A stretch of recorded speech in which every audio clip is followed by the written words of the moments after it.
The Prime Minister told me that please tell them that India must achieve consensus.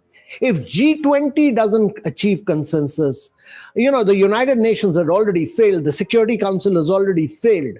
It's not been able to arrive at a consensus on many of these burning critical issues of our times. If G20 also fails while India is doing the presidency, when we are talking about one earth, one family, one future, we are not interested in G20. He said we'll rather work with IPSA, we'll rather work with BRIC, but we'll not work with G20. And I had to tell them that it's the responsibility of all of you to ensure consensus around this. And if India doesn't achieve consensus with this, India will never work with G20 in the future. So the Prime Minister asked you to convey that if consensus eluded the declaration, India would walk out of the G20. Yeah. India said this, that on a range of issues, if a consensus is not arrived at on developmental issues, we worked very hard throughout the year. We hosted about 230 meetings in all our states and union territories, all through. And the Prime Minister was very clear that if what the draft that is being put out by India is ambitious, it is inclusive, it is decisive, and it needs everybody to play the game of consensus.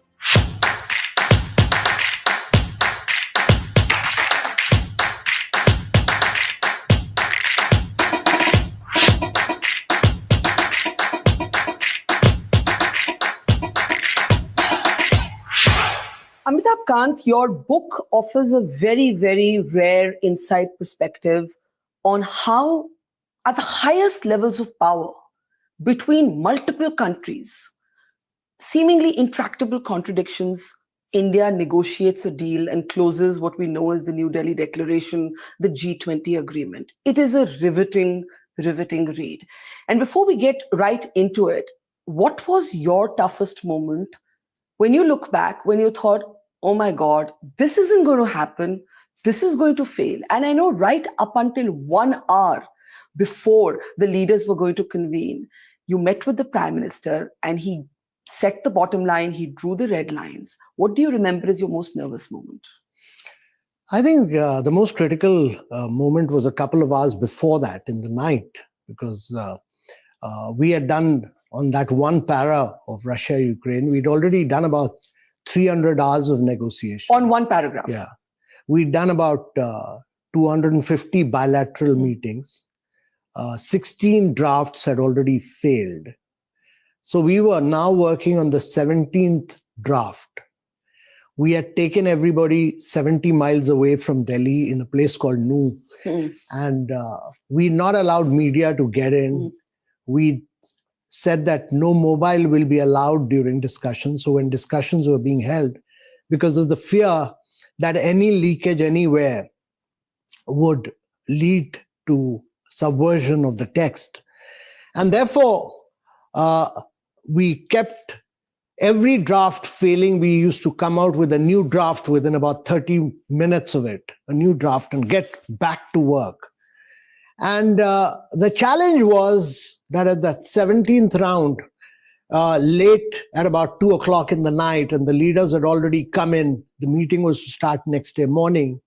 I walked in and I said, this is the last and final draft, and this is it. And you actually said, as your book says, take it or leave it. Yeah. By then, I'd already known everybody's red line. I'd taken care of all the red lines, and I said, this is the final draft, take it or leave it. And I said, I've already shown it to my Prime Minister. The Brazilian Sherpa said that he'd shown it to Mr. Lula, and the South African Sherpa who were negotiating with me said that he'd shown it to his Prime Minister. And I said, I'm giving you 3 hours, but in case anyone has objection, you please ask your leader to talk to my leader, but I will not negotiate any further. I finished that and I came out of that room and I just walked in back to my room. And as soon as I walked back, the Deputy Minister of Russia, along with the Sherpa, came back to my room and said that this is not acceptable to them. They wanted that line on sanction being removed. And I said that is not possible because I knew the red line for others. Yeah. G7 would have never agreed to it. I said that is not possible. And they insisted on it. And at that point, I got in touch with Mr. Jaishankar, who said that we should tell them that in case they don't agree, we will get Zelensky to speak after our prime minister spoken. And that is what the G7 wanted. Yeah. But our prime minister was very clear that he will not allow any leader other than the G20 leaders to speak. And despite a massive amount of pressure from G7, we had not agreed to that. But if Russia was not going to yield, then we told them that this is what will happen. And that led to Russia backing off and saying that, okay, fine, we are okay with it. But we still had challenges. In the next about three and a half hours, I got a yes from all the other G7 countries, but I didn't have a yes from United States of America. So in the morning at about 7:30, I phoned up the American Sherpa, who told me that he'll get back after discussing with President Biden. He did get back to me in 15 minutes. He said two things. One, that they are okay with the draft, but they want one word to be changed. They also said that they want a yes from Russia and China before US agrees. And what was the word? That I won't tell you, Okay. because that's a secret. Okay. And Russia had already agreed. China had not yet agreed. So after I'd finished my conversation with him, by that time the Prime Minister had already come in, and he said that what is the status? And I told him that there is a challenge here, there's a challenge here. He said he's not interested in processes and procedures. He wants a consensus. And therefore, after he left, I called up the Chinese Sherpa, and at that stage, the Chinese Sherpa said that they had agreed to something in the text before, which was that the United States would hold the next G20. And they said, we want to withdraw that line because our prime minister feels that the United States doesn't give visas to the Chinese. And, they will have a challenge with Hong Kong governor and many others who will go there. So they want a written guarantee, a written legal guarantee from the United States that visas will be issued.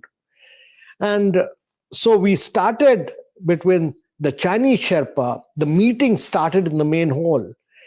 And with the Chinese Sherpa and the United States Sherpa, we started negotiating from 9:30 to 12:30. And it was really tough because the Chinese insisted on a written legal guarantee. And I had to finally tell them that I'm a native English speaker and that the word ensure is better than any legal guarantee. Yeah. And the Americans finally gave a letter saying that they will ensure that visas are issued. And we clinched it at about 1:00.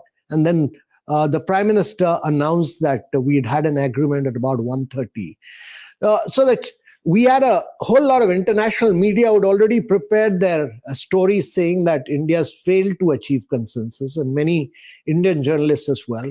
But by that time, we'd managed to get a full consensus on the entire document of 83 paragraphs. It's an extraordinary achievement, but it's as extraordinary a read to actually get a very textured sense of what happened in your book, Mr. Kant. Let me pick up one sentence in the chapter on these negotiations.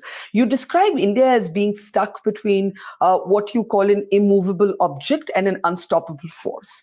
So on the one hand, as you just explained, you have the West. Ukraine is the hot topic. They want Zelensky to be invited. India is saying no. On the other hand, you have the Russians who have, Lavrov, the foreign minister of Russia, is writing letters. You document all of this in your book. They're very exercised. And Finally, what you have to do is actually play the Zelensky card to get the Russians to agree. Yeah, well, there was, you had to do many things. You had to threaten, you had to plead, you had to cajole, you had to intimate, you had to, intimidate, you had to, do just about everything in the textbook of diplomacy.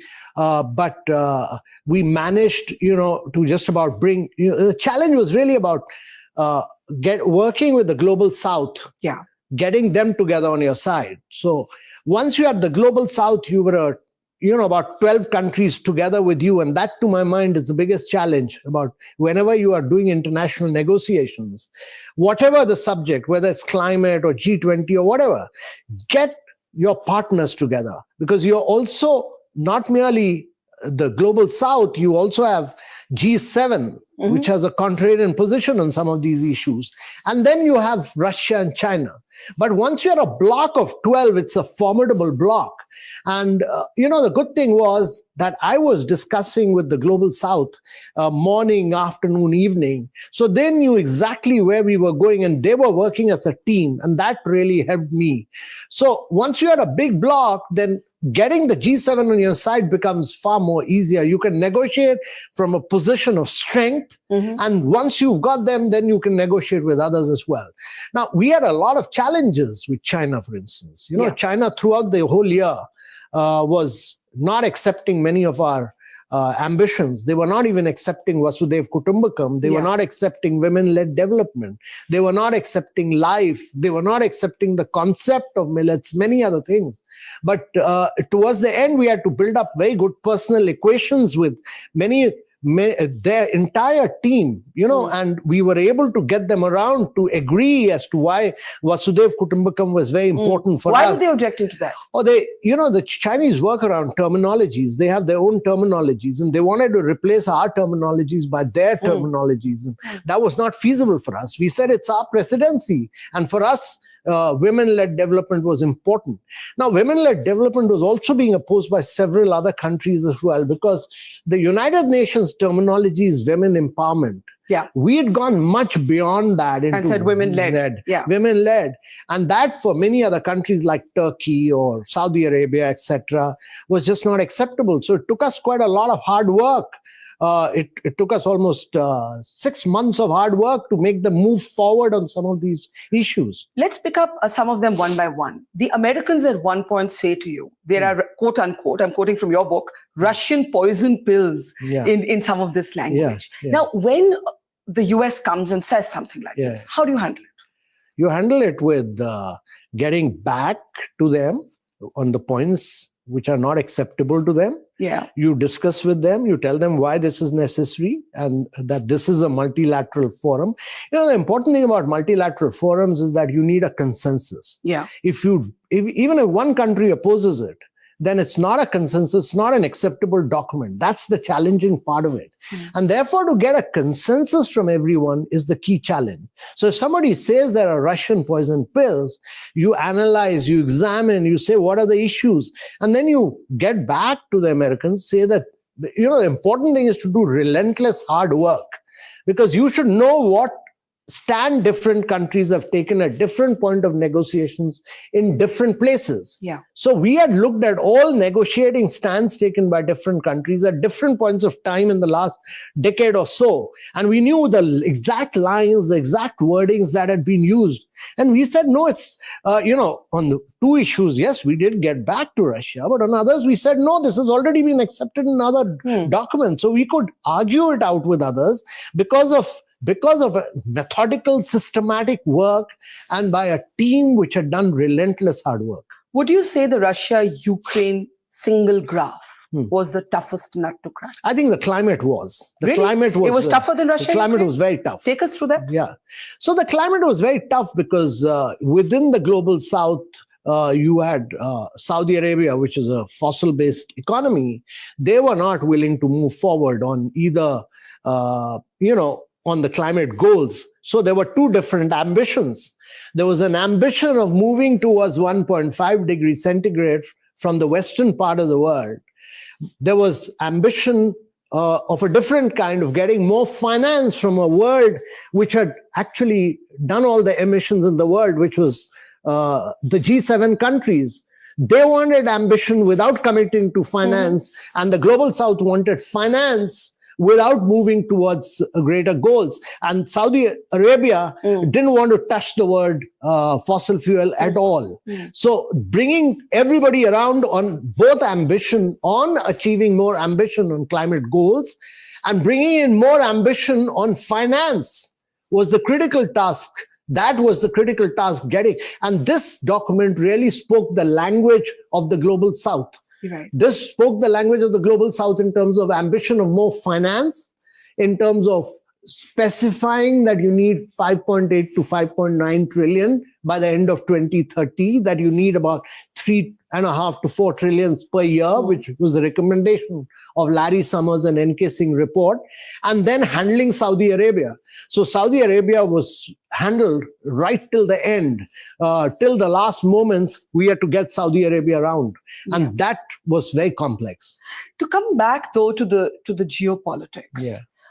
did you ever think that part of your job as G20 Sherpa would be to be mediating between United States and China on visas for the Chinese to a prospective summit in the US? I mean, strictly speaking, India has no role in this. No, that's a bilateral issue. Correct. But one of the key things about when you do multilateral negotiations, I discovered that China, for instance, uses bilateral issues in multilateral negotiations to sort them out. It fixes a number of its bilateral issues with other countries. It's a master negotiator in multilateral forums. It puts brackets, then sorts out all the bilateral issues, and then moves forward. Yeah. So you've got to understand that psyche and work for them. But I'd never anticipated that last minute, just before the leaders land up, we'll end up with this very severe issue of China opposing one line. That line was particularly important for the United States because at that point of time, Biden was seeking a re-election. Correct. So for him, it was important that 2026 G20 was held in the United States of America. They were not willing to budge. China had already agreed till they landed up opposing it. They said, we'll oppose the entire para till you don't change that line. Another fault line. And this gets wrenched open much later, but it begins to simmer during the G20, are tensions between India and Canada. The Prime Minister has bilateral with other leaders, not with Trudeau. India releases a statement flagging concerns about the patronage to separatism from Canadian soil. Given that backdrop and the tensions, the rocky phase with the Canadians, how is that playing out behind closed doors? Well, it was playing out, but I must say one thing that, the United States wanted India to succeed. I must give them credit for that. Americans were very clear that India must succeed in its G20. Despite the Russians sort of flexing everything. on what they were negotiating the best, the United States. They were very tough negotiators, but their end objective was clear. And that is India must succeed in this G20. And they assisted and supported me on many, many issues while negotiating, one of which was with Canada. They really told Canada that this is not a forum for bilateral issues. And their Sherpa actually realized that. And he said that there are challenges. And he went on to say, before every interaction of his, he said that there are very severe bilateral differences, but we'll support you on this issue because of the American pressure. But did the Canadians bring that sort of geopolitical hostility into their negotiations over the No, top? they made that as a point, but they never went beyond that. And that, to my mind, was due to a lot of US pressure to ensure that the bilateral issues kept out. Which was the toughest country to negotiate with? Well, on the climate, it was definitely Saudi Arabia. On many of our issues where we had ambition, it was definitely China. And let me say on the geopolitical issue, we had G7 on one side, Russia, China on the other side. So all of them were complex on that. Every single word, every single letter was fought for. How do you describe the capacity of India to be able to mediate and navigate these contradictions? I think multilateralism is the word in vogue. A kind of complete departure from what we once used to call non-alignment, we now call multi-alignment. What's the word you'd use? Well, I'll say multi-alignment because we work with every single country. We've worked to the benefit of India, like buying Russian oil, processing it here, sending it to European countries and selling it to them, Germany, etc. If we hadn't done this, it would have impacted our economy and our citizens in a big way. But our capacity to negotiate multilaterally is top class. And my team in particular, we had Abhay Thakur, we had Nagaraj Naidu, we had Ashish Sinha and Inam. All of them were top class. And the younger lot of people also were all young, a lot of young girls, all top class. all top class. I remember the photograph of you and your team, and we'll have it up on our screen. But there's it reads almost like a kind of political thriller, because there's this moment you describe, which is down to the wire. It's midnight. You guys are working through the night, and you're really worried about this leaking to the media. Any country can leak to their media. One leaked story is all it would have taken. And you say it's a no mobile phone zone and a single laptop. Can you explain how the single laptop works? So, the way negotiations take place, there are 20 screens. On the wall? No, there are 20 all screens. All around. Every Sherpa is in front of a screen. So 20 screens, 20 people in one room. And whatever you are saying is getting reflected on the screen. You want to change in the draft, do it in a transparent manner in front of everyone. Others can oppose it. Somebody else recommends something, it comes on the screen. But if somebody takes a photograph and puts it out and it goes to Financial Times of London tomorrow, that's the end of your discussion. No more. So because you're taking different political situations on a very tense Russia-Ukraine war. And therefore, it was very important that we moved out of Delhi. If we'd probably done it in Delhi, it would have been impossible to arrive at a consensus. If we'd done it with mobiles, it would have leaked out definitely. And, we moved 70 kilometers away from Delhi. That was very important. And thirdly, it was very important to be tough and difficult. So we were tough negotiators. We demonstrated that India could be very, very tough at times. And we did that. We did it ruthlessly, we did it brutally, but it was very important to tell them inside the room that we are doing it in the interest of G20. And one of the important points was that the Prime Minister told me that please tell them that India must achieve consensus. If G20 doesn't achieve consensus, the United Nations had already failed, the Security Council has already failed. It's not been able to arrive at a consensus on many of these burning critical issues of our times. If G20 also fails while India is doing the presidency, when we are talking about one earth, one family, one future, we are not interested in G20. He said, we'll rather work with IPSA, we'll rather work with BRIC, but we'll not work with G20. And I had to tell them that it's the responsibility of all of you to ensure consensus around this. And if India doesn't achieve consensus with this, India will never work with G20 in the future. So the Prime Minister asked you to convey that if consensus eluded the declaration, India would walk out of the G20. India said this, that on a range of issues, if a consensus is not arrived at on developmental issues, we worked very hard throughout the year.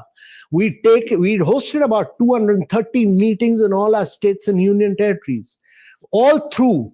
And the Prime Minister was very clear that if what the draft that is being put out by India is ambitious, it is inclusive, it is decisive, and it needs everybody to play the game of consensus. When you conveyed this, that it was a kind of do or die, for India, this was either going to happen or it was leaving the G20. What was the response? Well, they all realized that we were very serious about it. They all realized that India's done its bit. They realized that we were tough negotiators.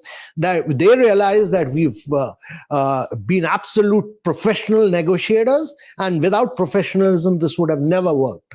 When the Chinese bowl their last-minute googly and they say, we want a guarantee from the Americans that we're going to get a visa for the G20 Summit when it's hosted by the US. And at the same time, you have to meet the Prime Minister, it's like an hour before the summit. And he basically tells you, kind of like a boss telling his colleague, you get it done or else. Are you kind of nervous at this point? No, the great thing about the Prime Minister, I must say, is that he had delegated this job to me. And that, I must say, with the greatest of admiration for the Prime Minister, that he was looking at the big picture. And, he was my leader for G20, and I was his Sherpa. Throughout the whole year, he gave the big picture, and he left the aspect of negotiations to me. But when I was doing the final round of negotiation, I was sending him situation report every 2 hours. And therefore, he was very outcome oriented, but he was always positive and optimistic. And that enabled me to push the limits on this.